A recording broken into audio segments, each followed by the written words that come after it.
저는 우크라이나 전쟁을 한 단어로 표현해라 한다면은 무기라고 표현하고 싶습니다. 저는 우크라이나 전쟁을 옆에서 지켜보면서 또 그곳에서 나오시는 피난민들의 그 고통의 소리를 들으면서 제가 절실하게 깨달았던 것은 무기의 중요성이었습니다. 전쟁에 있어서 무기가 너무나 중요하다는 것을 저는 깨닫게 됐습니다. 우크라이나 전쟁에서 세 종류의 무기가 있습니다. 한 무기는 우크라이나 무기입니다. 우크라이나는 무기가 없었습니다.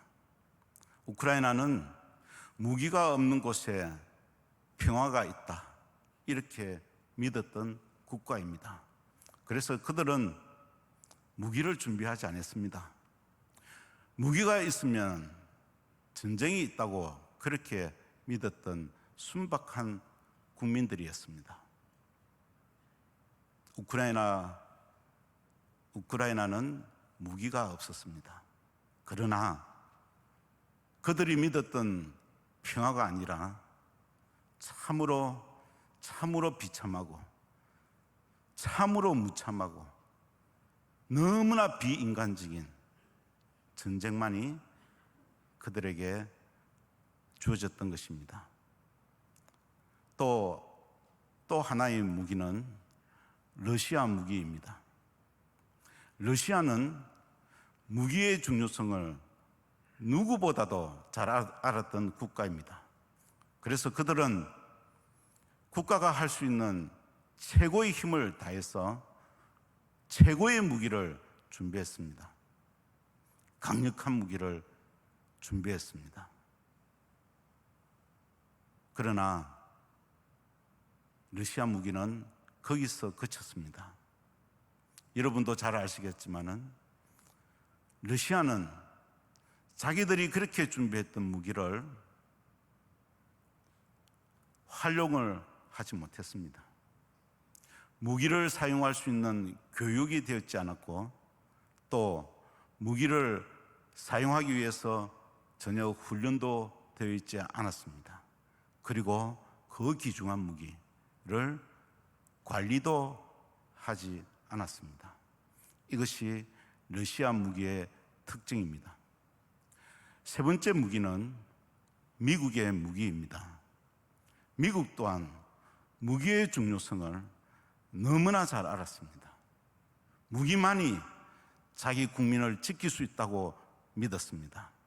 그래서 그들은 국민의 세금으로 최고의 무기를 만들었습니다.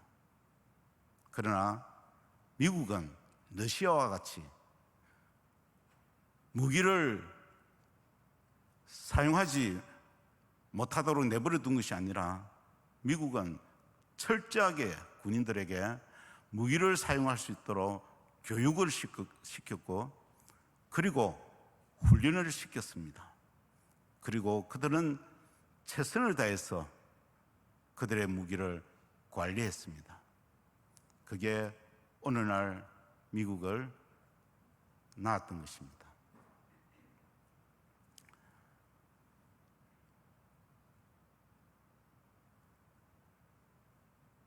여러분, 저는 이 전쟁을 통해서 참 무기만이 자기의 국민들을 지킬 수 있다는 것을 철저하게 깨달았고, 하나님께서 저에게 그것을 너무나 강력하게 저에게 말씀해 주셨습니다. 무기에는 또 이런 특징이 있습니다. 무기에는 그냥 파괴시키는 능력만 갖춘 것이 아니라, 푸틴이 이번 10년 사이에 이런 말을 했습니다. 러시아는 이번 우크라이나 전쟁에서 도덕적으로 정당하다, 이런 말을 했습니다. 도덕적으로 정당하다는 말은 무슨 말입니까? 전쟁에서 그들이 어떤 악행을 저지르도 보이는 여자들마다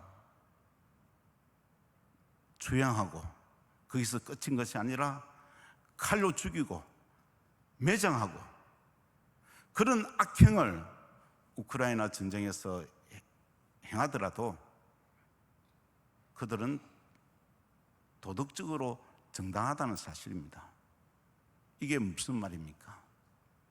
이게 세상의 이치입니다. 양육강식의 법칙입니다.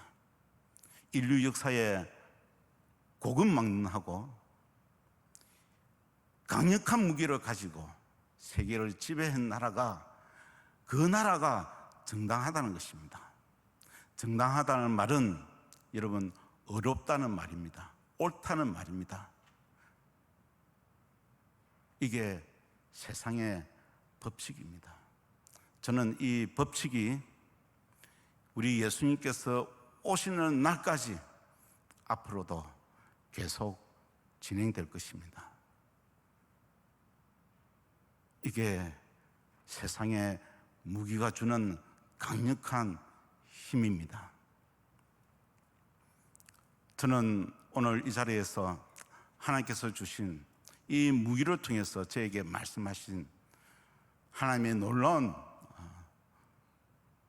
메시지를 저는 이번 이 전쟁을 통해서 듣게 되었습니다. 우리의 영적인 삶에서도 마찬가지로 무기가 그만큼 중요하다는 사실을 깨닫게 해주셨습니다. 우리의 영적인 삶은 어떻습니까? 평화롭습니까? 전혀 전쟁이 없습니까? 사도 바울은 에베소서 6장 12절 말씀에서 이렇게 외쳤습니다. 우리의 씨름은 혈과 육에 대한 것이 아니요 통치자와 권세들과 이 어둠의 세상 주관자들과 하늘에 있는 악한 영들을 상대함이라. 사도 바울은 이 세상을 그렇게 정의했던 것입니다. 나의 싸움이 아니라 우리의 싸움이다 그랬습니다. 즉 우리 교회의 싸움은, 우리 성도들의 싸움은 혈과 육에 대한 것이 아니라, 눈에 보이는 것이 아니라 눈에 보이지 않는 하늘에 있는 악한 영들에 대함이다 라고 선포했습니다. 이것은 하나님께서 우리의 영적 세계가 무엇인가를 분명하게 우리에게 들려주신 말씀입니다. 사랑하는 여러분, 지금 우리가 눈에 보이는 삶이 참으로 평화롭고 참으로 안전하고 조용하다고 보여지지만은, 그러나 지금 현재 이 시간 우리의 영적 세계는 우크라이나 전쟁보다도 더 무서운 전쟁이 펼쳐지고 있다는 것을 보아야 합니다. 그래서 에베소서 6장 13절 말씀에 바울이 이렇게 말합니다. 그러므로 하나님의 전신갑주를 취하라. 이는 악한 날에 너희가 능히 대적하고 모든 일을 행한 후에 서기 위함이라. 서기 위함이라. 이것은 전쟁의 위대한 승리를 위한 말씀하시는 것입니다. 마지막 때에 우리가 이 땅에서 살고 무슨 영적 전쟁을 치르면서 승리해서 누구 앞에, 어디에 섭니까? 우리 예수 그리스도 두 팔 앞에 서게 하기 위함이다. 사도 바울은 우리의 영적 세계가 그렇기 때문에 하나님의 전신갑주를 취하라 그랬습니다. 여기에서 세 번역을 보면은 너희는 하나님의 완전한 무기를 가지라 이렇게 번역하고 있습니다. 무기를 가지라고 말씀하고 있습니다. 여러분들은 하나님의 어떤 무기를 가졌습니까? 어떤 무기를 가졌다고 생각은 하는데 무슨 무기를 가졌는지 명확하게 알고 계시는지요? 하나님께서 사도 바울에게 하나님의 무기를 주셨습니다. 오늘 사도행전 우리가 읽었던 이 본문의 말씀 13장 3절에서 우리가 잘 아는 말씀입니다. 성령님께서 바나바와 사울을 세계 선교를 위해서 파송하는 내용입니다. 3절에 이에 금식하며 기도하고 두 사람에게 안수하여 보내니라. 성령님께서 명령하시고 이 두 사람을 보냅니다. 여러분, 어디로 보냅니까? 바로 무슨 전쟁터로 보내는 것입니다. 그러면은 우리 성령님께서 바나바와 사울을 그 무서운 전쟁, 하늘에 있는 악한 영들을 대적하기 위해서 보내시는데, 로마의 통치자, 저 또 교만한 헬라인들의 지식인들에게, 또 저 악한 무지한 이방인들에게 보내는데, 우리 성령님께서, 하나님께서 바울에게 빈손으로 보내겠습니까? 그렇지 않는 거죠. 우크라이나처럼 빈손으로 군인들을 전쟁터에 보내는 것이 아니라, 저는 미국과 같이 국가가 줄 수 있는 최고의 무기를 바나바와 사울에게 손에 쥐어서 보냈다고 저는 그렇게 믿습니다. 우리 하나님께서는 그러신 분입니다. 어떻게 저 연약한 두 사람이 하늘에 있는 악한 영들을 대적해서 이길 수 있겠습니까? 저 로마 근세자들에게 어떻게 다가가서 그들을 대적할 수 있겠습니까? 저 교만한 헬라인들에게 어떻게 그들의 지식을 뛰어넘을 수 있겠습니까? 그것을 능히 이길 수 있는 하나님의 최고의 무기를 손에 쥐어 주었다고 저는 믿습니다. 그래서 저는 하나님께 질문했습니다. 하나님, 바나바와 사울에게 어떤 무기를 주셨습니까? 언제 주셨습니까? 왜 그 귀중한 그 시간을, 그 장면을 명확하게 보여주지 않습니까? 제가 하나님께서 보여주지 아니하신 것이 아니라 그 비밀이 사도행전 11장과 12장에 있었습니다. 저는 이 무기의 관점을 가지고 바라보았을 때 11장과 12장의 이 본문의 내용들을 새롭게 볼 수 있었습니다. 성령님께서는 바나바 사울에게 하나님의 무기를 주기 위해서 특별히 이들을 인도하고 계십니다. 사도행전 11장 21절에 주의 손이 그들과 함께 하심에 수많은 사람들이 믿고 주께 돌아오더라. 성령님께서 주의 손이 안디옥 교회에 수많은 사람들이 믿도록 교회에 들어오게 하셨습니다. 그렇게 해서 주의 손이 바나바를 먼저 불렀고, 그리고 사울을 뒤에 부릅니다. 그리고 그 일을 다 마치고 11장 마지막 절에 30절에 이를 실행하여 바나바와 사울의 손으로 장로들에게 보내니라. 주의 손이, 성령님께서 바나바와 사울을 또 다른 지역으로 보냅니다. 그곳이 예루살렘 교회입니다. 그리고 주의 손이, 성령님께서 그들에게 그곳에서 무기를 수여하시고 그 일을 마친 후에 12장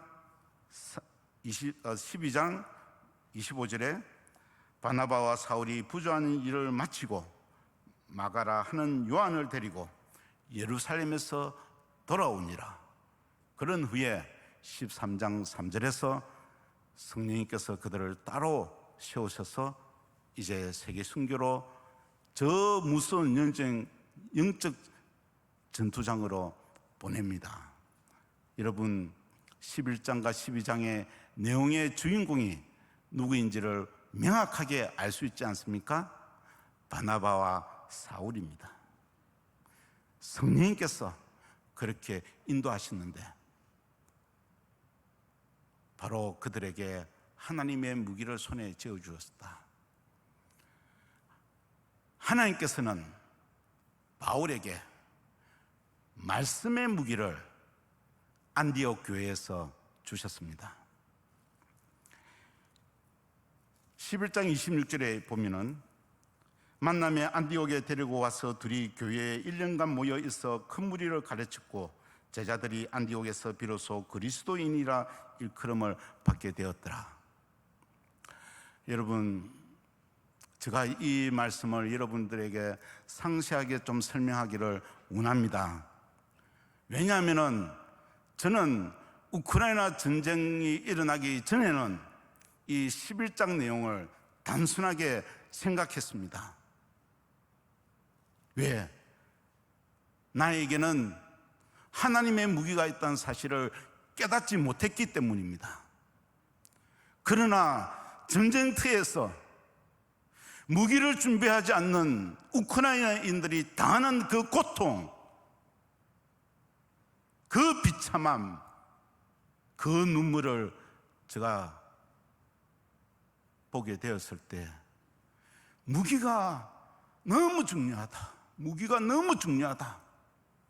그리고 우리의 영적 싸움도, 나의 영적 싸움도 무서운 영적 전투를 벌이고 있는데 나의 무기는 어디에 있느냐 하는 것을 우크라이나 전쟁을 통해서 하나님께서 무기의 중요성, 나의 하나님께서 주신 사탄 마귀와 싸울 수 있는 그 강력한 하나님의 무기를 나에게 주어졌다는 것을 깨닫게 해 주셨기 때문에 저는 여러분들에게 이 말씀을 전하지 아니할 수가 없는 것입니다. 하나님께서 안디옥 교회에서 사울에게 어떻게 하나님의 말씀의 무기를 주셨습니까? 바나바와 안디옥 교회 많은 성도들이 이제 세워질 때 그는 뭔가 필요했습니다. 그래서 다소에 가서 사울을 데려옵니다. 사울이 다소에 있었습니다. 신학자들은 사울이 다소에서 10년간 있었다고 말합니다.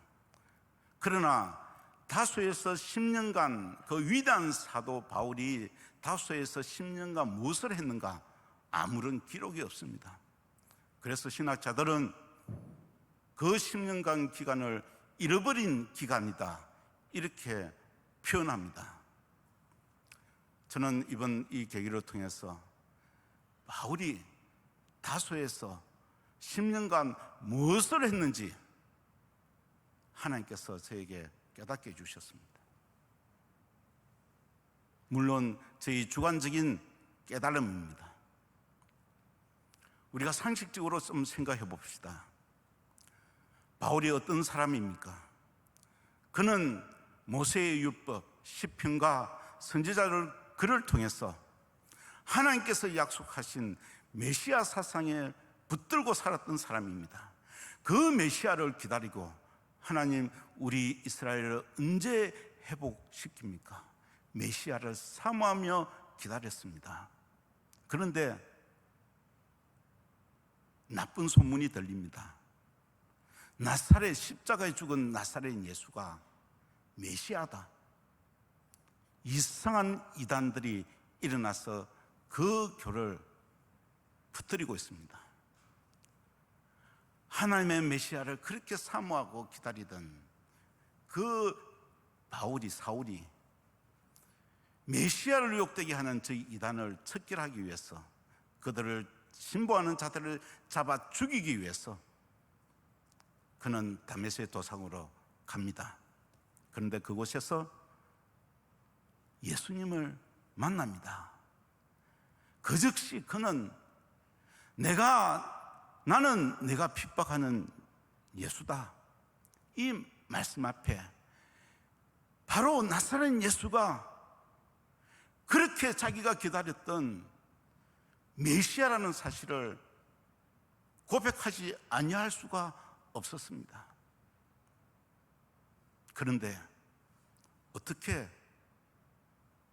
예수가 메시아가 될 수 있는가? 구약의 율법에 능통한 학자인 사울은 큰 딜레마에 빠졌습니다. 그래서 그는 구약 말씀에서 말씀하신 메시아가 나사렛 예수라는 사실을, 어떻게 예수가 메시아가 될 수 있는가, 그 사실을 학자인 그는 율법을 연구했을 것입니다. 그리고 그동안 베일에 감춰져 있던 구약의 모든 그 수수께끼들이 나사렛 예수를 통해서 하나씩 환하게 풀리는 것입니다. 그게 그 연구하는 기간이, 그것을 정리하는 기간이 다소 10년간 기간이었다. 그는 다소에서 저는 조직신앙을 했다고 저는 그렇게 믿습니다. 그래서 바울은 이렇게 로마서 1장 16절에서 이렇게 외치지 않습니까? 내가 복음을 부끄러워하지 아니하노니, 이 복음은 모든 믿는 자에게 구원을 주시는 하나님의 능력이 됩니다. 여러분, 바울이 말하는 이 복음은 모세의 율법과 시편과 선지자의 글에서 말씀하신 메시아가 바로 나사렛 예수라는 사실이, 이것이 그가 외쳤던 복음이었던 것입니다. 이 복음이 구원을 주시는 하나님의 능력이 된다. 그는 이 귀한 진리를 깨닫고 안디옥 교회에서 1년간 제자들에게 이 사실을, 이 진리를 가르쳤습니다. 여기에서 1년간이라는 것은 1년 내내, 일주일에 한 번이 아니라 365일 매일매일, 하루 1시간이 아니라 9시부터 저녁 시간까지 하루 종일 365일 동안 하나님의 말씀, 복음을 가르쳤다. 여러분, 이 고백은 이 글을 누가가 썼지 않습니까? 누가가 어떻게 이 글을 썼겠습니까? 바울이 모든 사역을 다 마치고 이제 죽기 직전에 로마 지하 감옥에 갇혔을 때, 그때 누가가 바울에게 이 고백을 들었던 것입니다. 26절 이 말씀은 바로 바울의 고백이었다. 어떤 고백이죠? 그때 안디옥 사람이, 제자들이 변화되는 모습을 보고 그리스도인이라 이렇게 말했다. 내가 예수님이 어떻게 메시아가 되는가를 그들에게 구약의 모든 말씀을 통해서 가르쳤을 때, 이 진리를 가르쳤을 때, 그 자리에서, 그 교실에서 사람이 즉시 변화되더라 하는 것을 바울이 누가에게 고백한 것입니다. 누가는 그 고백을 듣고 이 사도행전을 이렇게 기록한 것입니다. 사랑하는 여러분, 저는 우리가 하나님의 말씀을 받고 그 말씀을 순종했을 때 내 삶에서 하나님의 능력이 일어난다고 이렇게 생각했습니다. 물론 그것도 맞습니다. 그러나 그 이전에 내가 하나님의 말씀을 바르게 깨달았을 때, 그때 이미 내 안에 변화가 일어나는 것입니다. 하나님의 말씀을 바로 깨달았을 때 하나님의 말씀을 순종할 수 있는 그 능력이 내 속에서 일어나는 것입니다. 내가 하고자 하는 것이 아니라 순종할 수 있는 힘이 말씀을 깨달았을 때 일어난다. 말씀을 바로 깨달았을 때. 여러분, 저는 그래서 바울이 그때 저는 대소리 요리 응답을 가르쳤다, 웨스트민스터를 가르쳤다, 그런 내용으로 가르쳤다고 저는 믿습니다. 우리가 성경을 많이 압니다. 이단들도 성경을 얼마나 많이 압니까? 그러나 바르게 아는 것이 너무 중요한 것입니다. 여러분, 교리는 성경 66권 하나님의 말씀을 바르게 깨닫게 하는 매뉴얼인 것입니다. 그때 내 삶에서, 내 안에서 내가 변화되는 역사가 일어나는 것입니다. 바울은 안디옥 교회 그 교실의 현장에서 제자들이 변화되는 모습을 보고 바로 하나님의 말씀의 무게를 받았던 것입니다. 그 교실이 하나님의 말씀의 무게를 받는 수혜장이었다. 성령님께서는 바울에게 그 말씀의 무게를 손에 쥐어주고, 그리고 이들을 어디로 인도하십니까? 예루살렘 교회로 인도하십니다. 그들이 부조금을 가지고 예루살렘에 도착했을 때에, 그때 헤롯이 야고보를 칼로 죽이고 베드로도 죽이기 위해서 헤롯의 그 지하 감옥에 가둡니다. 그리고 4명씩 내패, 사사 16, 16명이 24시간 베드로를 지킵니다. 2명은 문 앞에서, 2명은 양손에 쇠사슬을 메고 베드로를 지킵니다. 6시간씩. 베드로가 꼼짝할 수 있겠습니까? 그때에 바나바와 사울이 예루살렘 교회에 도착한 게 있습니다. 그리고 예루살렘 교회는 베드로를 위해서 할 수 있는 것은 아무것도 없었습니다. 오직 하나님 앞에 부르짖는 것밖에 없었습니다. 5절 말씀에 이에 베드로는 옥에 갇혔고 교회는 그를 위하여 간절히 하나님께 빌더라. 여러분, 12장 내용에서 우리는 바나바와 사울이 어디에 있었는가를 생각해야 합니다. 어디에 있었겠습니까? 12장에는 바나바와 사울이 어디에 있다고 말씀하지 않습니다. 상식적으로 생각해 보십시오. 그들이 어디에 있겠습니까? 다른 곳에서 잠을 자고 있었겠습니까?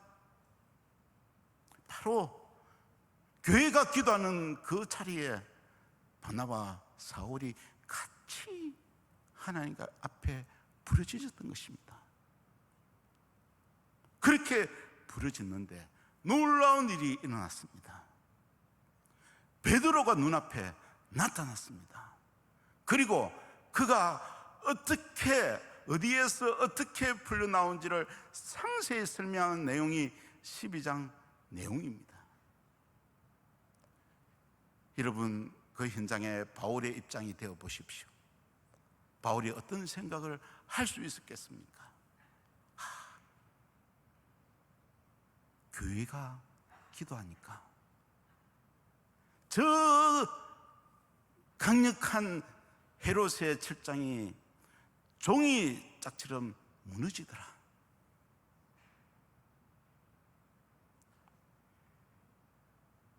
로마의 근세자, 지금도 현대 철학을 지배하고 있는 저 헬라인의 지식인들, 저 무지한 이방인들, 그들이 두렵겠습니까? 바울이 나중에 누가에게 고백한 내용이 12장 5절 말씀입니다. 여기에서 바울은 특별한 고백을 합니다. 교회는 간절히 하나님께 빌더라. 그냥 기도가 아니고 교회라는 단어를 첨부하고 있습니다. 이 표현은 여기 한 곳뿐입니다. 여러분, 우리가 꼭 기억해야 할 것은 개인의 기도만이 아니라 여기에서 교회의 기도를 말씀하고 있다는 사실입니다. 바울은 예루살렘 그 자리에서 하나님께 주시는 교회 기도의 무기를 12장에서 받았던 것입니다. 이게 12장의 주제입니다.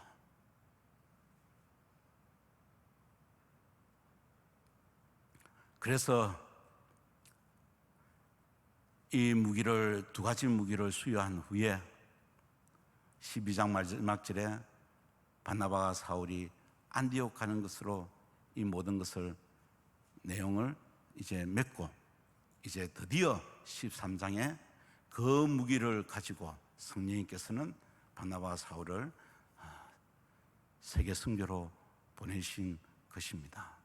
사랑하는 여러분, 바울은 하나님의 강력한 무기, 말씀의 무기, 교회의 기도의 무기를 양손에 쥐었습니다. 그리고 나갔던 것입니다. 저는 참 위대한 사도 바울을 보면서 항상 이런 마음이 들었습니다. 나도 바울과 같은 저런 위대한 선교사가 될 수 없는가? 저는 하나님께 그렇게 늘 기도했습니다. 그러나 저는 이렇게 생각했습니다. 내가 어떻게 바울과 같은 그런 일을 할 수 있는가? 바울은 하나님께서 특별히 세우신 사도이다. 하나님께서 그에게 특별한 능력을 주었다. 단순하게 그렇게 생각했습니다. 그러나 그것이 아니고 바울과 나와의 차이점은 무엇인가 하면, 바울은 하나님의 두 무기를 그는 철저하게 인식하고 그가 외쳤던 무서운 영적 전투장에서 이 두 무기를 미국 군인들 같이 100% 활용했던 것입니다. 저는 하나님께서 나에게 무기를 주신 것조차 저는 무슨 무기를 주셨는지, 어떤 무기를 주셨는지 전혀 모르고 있었다는 사실이에요. 제가 20년 동안 선교하면서. 그러니 결과가 어떻겠습니까? 백전백패이지요. 그러나 하나님의 강력한 무기를 가졌던 바울은 백전백승이었습니다. 그 결과 2000년이 지난 지금 여러분 거제 교회가 있는 것입니다. 그게 바울의 위대한 승리 때문이에요. 여러분, 이 무기의 강력함이 어느 정도입니까? 저는 에덴 동산에서 하나님께서 아담과 하와를 쫓아내시고 그곳에 글룹과 불칼로 에덴 동산을 지키게 했던, 누구도 에덴 동산을 들어올 수 없는 그 강력한 무기가 바로 지금은 하나님의 말씀의 무기가 교회의 무기다. 여러분, 하나님의 저는 최고의 무기라고 생각합니다. 어떻게 사탄이 그 무기를 가졌으면 어떻게 넘볼 수가 있겠습니까? 저는 이 두 무기만 분명히 가지고 싸워나간다면 사탄 마귀가 저 멀리서도 도망간다고 믿습니다. 접근할 수가 없습니다. 왜? 하나님의 무기를 가졌는데 덤벼들면은 그가 백전백패라는 것을 너무나 잘 알기 때문이에요. 그런데 우리 성도님들은 그 무기를 가지고도 이렇게 우리는 하나님 앞에 질문합니다. 하나님, 내가 하나님의 말씀을 열심히 공부하고 이것을 믿고 또 교회의 무기를 가지고 열심히 신앙생활을 하는데 나에게 왜 자꾸 이런 시험이 닥칩니까? 왜 사탄이 내 삶에서 역사합니까? 여러분, 만일에 그 두 무기를 분명하게 바울과 같이 가졌다 하면은 여러분, 마귀가 역사해서 그런 것이 아닙니다. 여러분, 군에 가보시면은 군대에서 하는 비상훈련이라는 게 있습니다. 이 비상훈련은 전시가 아닌 가상의 전시로 해서 군인들을 훈련시키기 위해서 비상훈련을 합니다. 훈련시키는 목적이에요. 저는 우리 성도님들이 이 두 무기를 가졌을 때 나의 삶에서 계속 사탄이 시험하는 것 같지만은 그것은 사탄이 역사하는 것이 아니라 하나님의 비상훈련이다. 여러분, 비상훈련의 특징이 무엇입니까? 절대로 죽는 군인이 없습니다. 절대로 죽지 않습니다. 왜?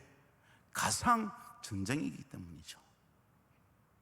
저는 우리 성도님들이 일어나는 그 어려움들이 하나님께서 훈련시키는 비상훈련이라고 저는 그렇게 믿습니다.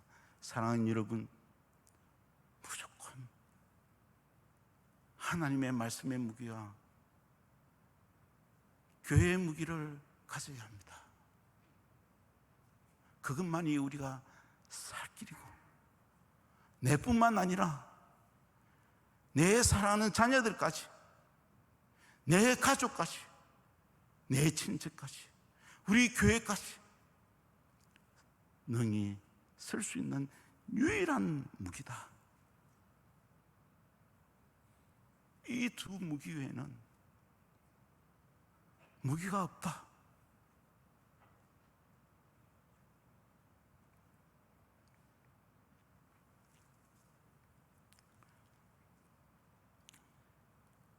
이것을 주님께서는 전쟁을 통해서 저에게 말씀해 주시고 11장과 12장의 말씀을 저에게 열어 주셨습니다. 여러분들께서 이 말씀을 어떻게 묵상하는지 잘 모르시겠지만 그러나 저는 확신합니다. 나에게 하나님의 말씀의 무기와 교회의 기도의 무기, 이것을 붙들고 우리는 이 땅에서 살아가야 합니다. 우리 한국 교회가, 저는 우리 한국 교회가 초기에, 지금도 그렇지만은 이 두 가지 무기를 너무나 잘 활용했다.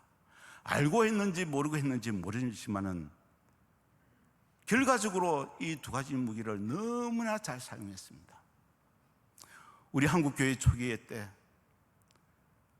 교회마다 부흥사경회, 말씀사경회를 할 때 일주일 내내 그 자리가 가득 찼습니다. 말씀사경회였습니다. 하나님의 말씀의 무기가 100% 활용하는 교회가 우리 한국 교회 초기였습니다. 그리고 교회의 기도의 무기, 여러분 지금 교회마다 새벽 5시에 새벽 기도를 드리는 교회가 우리 한국 교회는 없습니다. 우리 한국 교회만 지금까지 새벽 기도를 합니다. 그리고 금요 기도회를 하고 있습니다. 저는 또 더 놀라운 것은 우리 오늘 그제 교회는 우리 어린 자녀들에게 특별 새벽 기도를 한다. 참 어떻게 보면 가혹한 새벽 기도라고 할 수 있겠습니다. 그 어린아이를 깨워가지고. 그러나 저는 그 아이들에게 앞으로 그들이 이 험악하고 악한 세상에서 살아가는 그들에게 주는 가장 좋은 무기를 심어준다고 저는 믿습니다. 여러분, 우리 한국교회 초기 때 저희 할머님이 어렸을 때 늘 교회에서 주무시고 늘 기도하시는 모습을 저는 기억합니다. 저희 할머님은 아주 키가 작은 연장한 분이었습니다. 공부도 하지도 못했던 분입니다. 그런데 아들이 여러 분 있었습니다. 첫째 아들은 먹을 양식이 없어서 굶어 죽었습니다. 두 번째, 저희 아버님은 6.25 전쟁에 참여하셨습니다. 또 그리고 그 밑에 있는 삼촌들은 돈 벌기 위해서 밖으로 나갔는데 소식이 없습니다. 그리고 막내 삼촌은 월남 전쟁에 참여했습니다. 여러분, 우리 할머님이 무엇을 할 수 있었겠습니까? 하나님 앞에 부르짖을 수밖에 없었습니다. 베드로가 옥에 갇혀서 죽기를 기다리는 그 베드로를 위해서 그 모습을 명확히 알았던 예루살렘 교회가 어떻게 기도했습니까? 간절히 기도했다 라고 바울은 표현했습니다. 우리 할머니가 저는 그렇게 기도했다고 믿습니다. 사랑하는 자식들을 위해서 하나님, 우리 자식을 살려주십시오. 지금 밖에서 무엇을 하는지 모르는 그 자식을 살려주십시오. 지켜주십시오. 먹을 양식을 주시옵소서. 그래서 간절히 국가를 위해서 기도했던 할머님의 기도를 저는 기억합니다. 이게 우리 할머니 뿐이었습니까? 그 할머니 세대가 다 그랬던 것입니다. 그러니 우리 한국교회는 하나님 앞에 새벽에 잠이 오겠습니까? 잠이 오겠습니까? 하나님의 교회에 가서 성도들이 한 자리에 모여서 하나님 앞에 같은 제목으로 그렇게 부르짖었던 것입니다. 그 기도의 무기가 저는 오늘 한국교회가 되었다, 저는 그렇게 믿습니다. 한국교회는 이 두 가지 하나님의 강력한 무기를 바울과 같이 활용했던 것입니다. 그게 우리 한국교회입니다. 사랑하는 여러분, 저는 우크라이나 선교사로서 저와 함께 있었던 우리 성도님들이 전쟁으로 말미암아 고통을 받을 때에 무기가 얼마나 중요한지, 나의 영적인 삶에서 하나님의 무기가 얼마나 중요한지 절실히 깨닫고 오늘 우리 그제교회 성도님 앞에 이 말씀을 전해드립니다.